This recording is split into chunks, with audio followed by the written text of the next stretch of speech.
And good day, good day, good day, good day. It's Chris, Safety Dog here, and we're going to go live.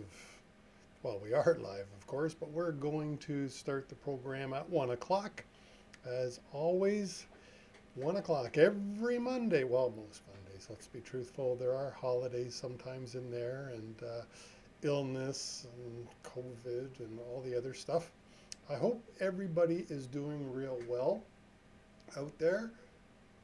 This is a crazy, crazy time in our life. As I've told many of you, I'm 65, and I've never ever seen anything like COVID before. So it's quite an interesting time uh, for every business out there. Trucking, certainly, it is unprecedented. Any small business, it has been very hurtful, and I hope you are all thinking about shopping local, trying to keep your restaurants open, trying, by doing, if it has to be curbside pickup, curbside pickup. I know I'm out here in Hamilton. We are in the red zone, which means very limited number of people can eat indoors. And I have been to a restaurant. It was pretty exciting to get back into a restaurant and sit down and be served. And it was a small restaurant, 30 some odd seats. Of course, they only had, I think it was 10 of us that they're allowed to have inside. So pretty small, but it was exciting to be able to go out again. And I hope you all are as excited with that as everyone else, as I was. Let me tell you, to get to a restaurant. Welcome. It is 1 o'clock, and we do start the Dog Speaks every Monday at 1 o'clock. And if you would be so kind, there we go, to give this a like, a subscribe, hit that subscribe button if you do that. And if you haven't already, follow us on social media, Facebook, LinkedIn, of course, Twitter, or YouTube. YouTube's probably my favorite. That's what I do most often. I really do like YouTube. So let's see if this button, hey, look at that. It worked, other than I'm a little bit out of shape. So, oops, well, that ruined that, didn't it? Computer, I hit the wrong button. Isn't that the way, isn't that the way it goes? Is that the right one that I want to bring up? Isn't that the way it goes? Oh, yes, it is. Okay. Here we go. Got to get that over here. There. If I can make that big over there.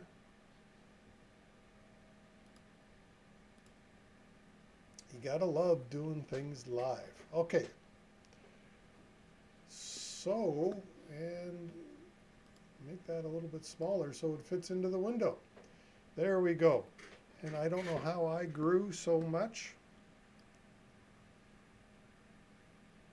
Make me smaller.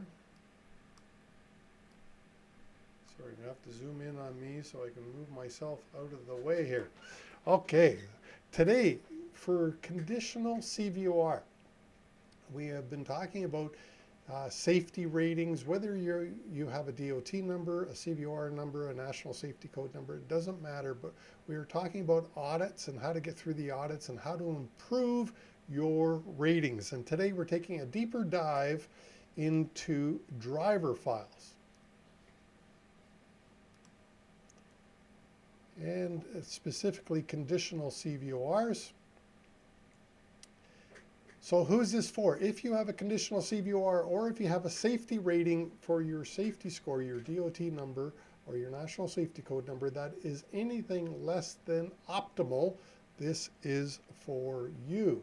And real quick, who am I? My name's Chris Harris. I've been in the trucking safety business most of my adult life.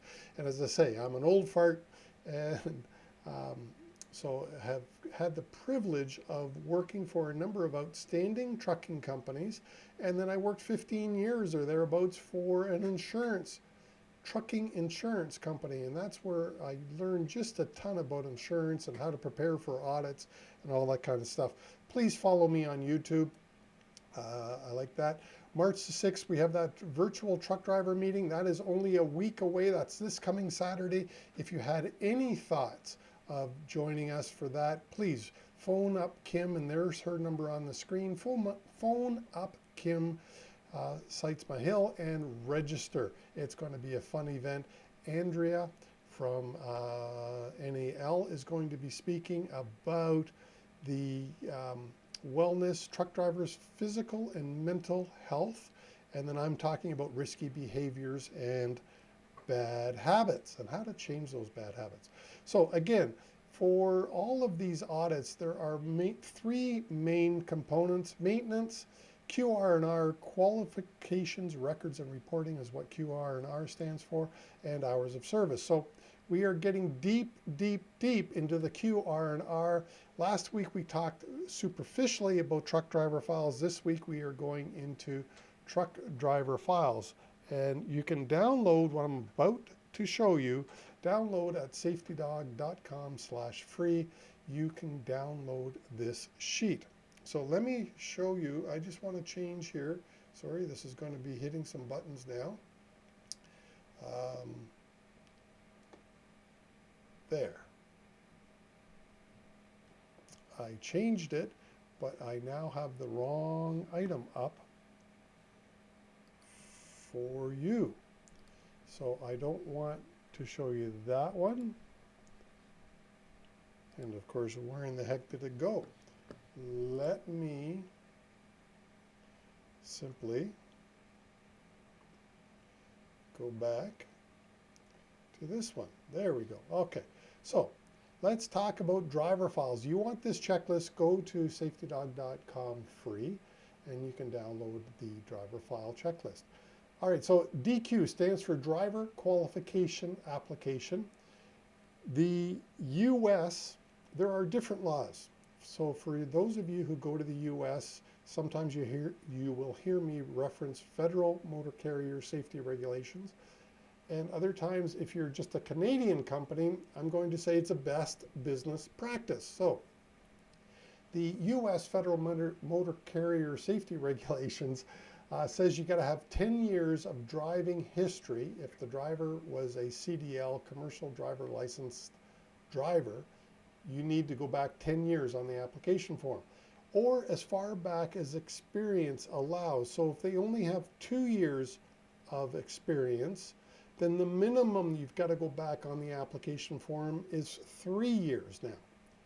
All right, so 3 years minimum to a maximum of their truck driving experience if it's less than 10, or up to 10 years. So 3 experience and then 10. That's the first part here, the driver application form.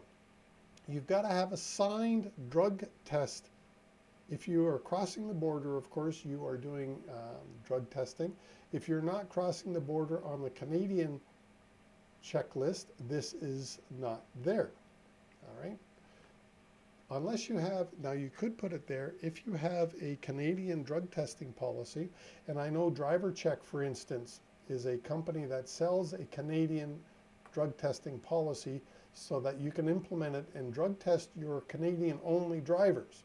You do need to have a policy that allows you to do that, and the drivers should, I'm not a lawyer, but I believe the drivers should have signed off on that policy agreeing that they're going to be drug tested, and therefore you could do drug testing for your drivers. And with the legalization of marijuana, I really believe that makes a lot of sense.